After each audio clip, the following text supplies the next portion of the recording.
Olá, doutora Paula, obrigada por mais uma vez se juntar à Eclésia para juntos olharmos a atualidade informativa.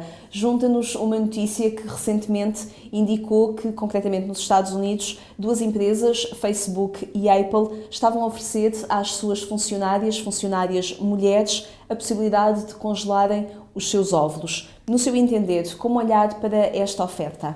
Eu olharia numa dupla perspectiva. Por um lado, numa perspectiva direcionada para a utilização das técnicas de procriação medicamente assistida, que acabam por ser utilizadas depois, caso a mulher queira utilizar os seus óvulos para engravidar, e, portanto, da limitação do uso das técnicas de procriação medicamente assistida, por um lado, e, por outro, uma perspectiva mais global da sociedade em que vivemos.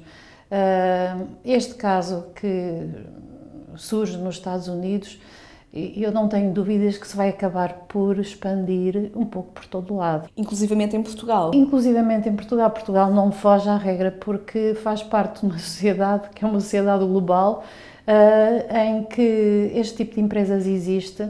E estamos a falar da Facebook e da Apple, podíamos estar a falar de outras empresas, eu penso que foram os primeiros casos, mas é possível que até se estenda a outras empresas de igual dimensão ou até mesmo de pequena dimensão. Isto porque, por um lado, na minha perspectiva, vivemos hoje, as mulheres vivem hoje uma grande pressão, e é uma dupla pressão. Por um lado, porque desejam ter filhos, que é um desejo legítimo. Também são pressionadas socialmente para os ter. Mas, por outro, têm razões pessoais e profissionais para adiar cada vez mais a maternidade. Existe realmente uma grande pressão no meio laboral que leva a que as mulheres cada vez mais tendam a adiar a data para ter os seus filhos. Por um lado, acabam cada vez mais tarde os seus cursos, que os cursos são cada vez mais prolongados, com a exigência de cada vez mais especialização, entram no mercado de trabalho já tarde, um mercado de trabalho onde é muito difícil entrar, e onde é mais difícil uma pessoa manter-se. E, portanto, são anos e anos em que a pessoa tenta encontrar o seu lugar, por um lado, e ficar nesse lugar. E, por outro lado, as próprias exigências do meio laboral, quer dizer, porque todas estas empresas têm os seus objetivos, as mulheres são tratadas, de facto, numa perspectiva abstrata, no mesmo pé de igualdade dos homens, porque os objetivos são iguais, mas a verdade é que esses objetivos não se conseguem compatibilizar com o facto de ser mãe, desde logo pelos meses de licença de maternidade e, por outro lado, pelo horário que, para acompanhar um filho, uma mulher deve ter. Portanto, isso leva a que socialmente e profissionalmente as mulheres, e é a razão de ser, quem quiser chegar ao topo tem de lutar muito, e lutar muito quer dizer estar muitas horas a trabalhar, cumprir todos os objetivos como se vivesse sozinha.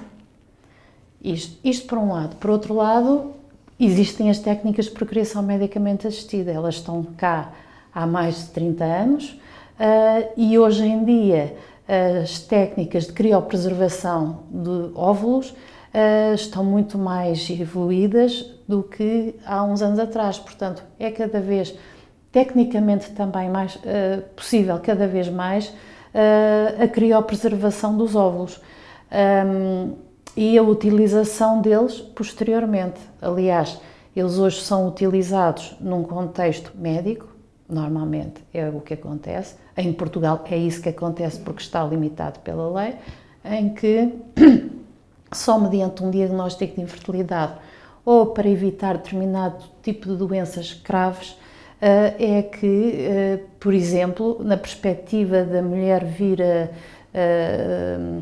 a fazer um tratamento que lhe vá impedir de poder ser mãe, então aí aconselha-se efetivamente que haja essa criopreservação dos óvulos para utilização mais tarde. Utilização essa que é feita através das técnicas de procriação medicamente assistida. Por isso, hoje em dia, no mundo global, temos, por um lado, uma sociedade cada vez mais que pressiona cada vez mais as mulheres para adiar essa maternidade, e as mulheres continuam a desejar ser mães. Mas são mulheres que desejam também ascender ao topo de carreira. As mulheres desejam aquilo que todos desejam, não é? Que é ter uma vida profissional preenchida, se possível chegar ao topo, porque a nossa sociedade é extremamente competitiva, e para isso precisam ter as mesmas condições de todos. Pergunto-lhe se a questão se centra na necessidade que a sociedade tem de olhar de forma igual aquilo que é diferente. Neste caso, olhar de forma igual homens e mulheres, quando na realidade são pessoas diferentes. Eu poria a questão ligeiramente numa outra perspectiva. Na perspectiva da igualdade de oportunidades e da igualdade, no fundo, do ponto de vista profissional, do desenvolvimento pleno das suas atividades profissionais, de igual forma para a mulher e para o homem. Os nossos desejos, no fundo, nessa matéria, são iguais. Todos nós, homens, mulheres, indiferentes, desejamos ter um bom emprego, sermos realizados profissionalmente e, se possível, atingir um topo ou, no fundo, o reconhecimento do mérito do nosso trabalho. Não é? E, portanto, isso é um desejo legítimo e comum a todos nós. A forma de olhar para esse desejo é que pode ser diferente, porque, de facto, só as mulheres é que são mães.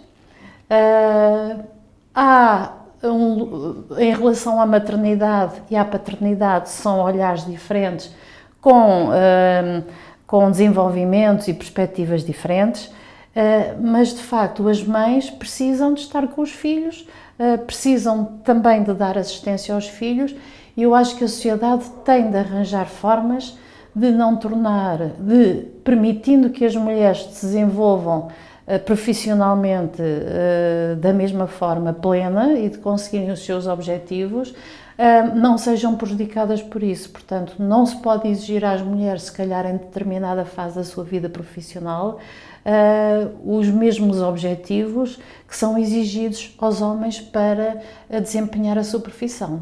Mas isso tem de vir da própria sociedade, da forma como nós vemos a nossa realização também e a forma como a conseguimos atingir. E por outro, é claro que o desejo de ter filhos é um desejo legítimo, não é? Que pode haver também, paradoxalmente, muita pressão social para que as mulheres tenham filhos. As mulheres sem filhos ainda são vistas na nossa sociedade como sendo pessoas egoístas, ou que têm realmente objetivos profissionais que as impedem de os ter. Portanto, é muito difícil articular tudo isto. E, por outro lado, o desejo pessoal da mulher e dos próprios filhos de terem uma mãe que tenha uma idade para ser mãe e que, no fundo, se consiga articular todas estas vicissitudes, que é muito complexo. E, por outro lado, a técnica que existe e o nosso olhar de como é que vamos utilizar essa técnica. Essa é uma das grandes questões. Sempre que existe uma técnica que permite muito mais do que aquilo que é limitado pela lei, a procriação medicamente assistida talvez seja dos melhores exemplos, em que permite muita coisa que a lei limita, mas que, por permitir tecnicamente... Que coloca também desafios éticos. Exatamente. Se pergunta se pode, por que não? E, portanto, compete à sociedade, no fundo, encontrar o seu rumo. Por um lado, uma perspectiva de como é que vê as relações profissionais e as relações sociais conjugadas com esta questão da utilização das técnicas. Acho que é preciso alterarmos este olhar da sociedade, que não está a evoluir neste sentido, um olhar mais humano. Acho que está a evoluir num olhar cada vez mais economicista. Olhando para a realidade portuguesa, onde são muitas as vozes a dizer que a oferta de trabalho é inferior à procura, onde também a necessidade de ascender profissionalmente é uma realidade visível. Como olhar para esta oferta e para esta possibilidade que acontece nos Estados Unidos? Em Portugal, há mercado para isso? É possível que venha a acontecer. Eu penso que é possível que a médio prazo possa evoluir nesse sentido. Por um lado, porque existe essa oferta, não é? E por outro lado, não só em Portugal como no estrangeiro, hoje em dia a oferta é transversal, não é? E num país onde já se ouve falar que há quem pergunte nas mulheres que vão contratar se pretende ter filhos nos próximos anos, como uma das perguntas numa entrevista de emprego, faz-me crer que na situação económica em que nós estamos, essa questão talvez se coloque cada vez mais. É certo que a lei portuguesa, por um lado, permite a criopreservação de óvulos e a própria doação de óvulos também, mas por outro lado limita a utilização das técnicas de procriação medicamente assistida somente aos casos de infertilidade e para fazer face a doenças graves, falando no modo geral. Portanto, é limitado realmente a esses casos, mas isso não significa que possa haver uma evolução noutro sentido, não é? Penso que não será um caso em que preocupe demasiado o legislador hoje em dia, mas é possível que isso possa acontecer.